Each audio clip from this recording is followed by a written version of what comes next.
স্বল্পোন্নত দেশের তালিকা থেকে বের হবার ক্ষেত্রে তথ্য উপাত্তের ঘাটতির পুনর্মূল্যায়ন হওয়া দরকার বলে মনে করেন সিপিডির সম্মানীয় ফেলো ডক্টর মুস্তাফিজুর রহমান। তিনি বলেন, একটি ভালো নির্বাচন অনেক ভালো নিশ্চয়তা দিতে পারে, এর সঙ্গে যুক্ত করতে হবে সংস্কারকে। ডিবেট ফর ডেমোক্রেসি আয়োজিত ছায়া সংসদ বিতর্কে তিনি এসব কথা বলেন। তিনি আরও বলেন, মাপকাঠিতে উতরে গেলে এলডিসি গ্র্যাজুয়েশনের কোনো বিকল্প নেই। তবে সার্বিক পরিস্থিতির বিবেচনায় সরকার চাইলে পেছানোর আবেদন করতেই পারে, কারণ স্বল্পোন্নত দেশের তালিকা থেকে বের হলে অর্থনীতিতে নতুন চ্যালেঞ্জ আসবেই।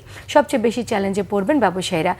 এসএমই খাতের ব্যবসায়ীরা কিভাবে অর্থনৈতিক চ্যালেঞ্জ মোকাবেলা করবেন সেটি নির্ধারণ করতে হবে সরকারকে। ব্যবসায়ীদের প্রণোদনা অনন্তকাল চলতে পারে না বলেও মন্তব্য করেছেন তিনি বলেন, এ সকল বিষয়ে শক্তিশালী নীতিমালা প্রয়োজন।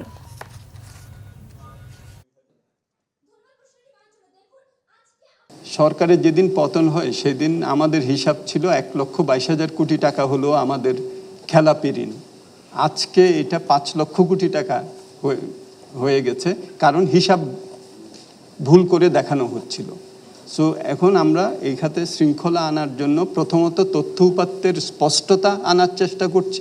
বিনিয়োগকে চাঙ্গা করতে গেলে আমার মনে হয় যে একটা নিশ্চিত অবস্থান বিনিয়োগকারীরা চাইবেন, তারা কিন্তু বসে আছেন। সুতরাং একটা ভালো নির্বাচন যদি করতে পারি, আমার মনে হয় যে এই অনিশ্চয়তা কাটবে। বিনিয়োগকারী বিনিয়োগ করেন হলো 20-25 বছর চিন্তা করে। উনি অনিশ্চয়তার একটা অবস্থানের মধ্য থেকে কি বিনিয়োগ করবেন?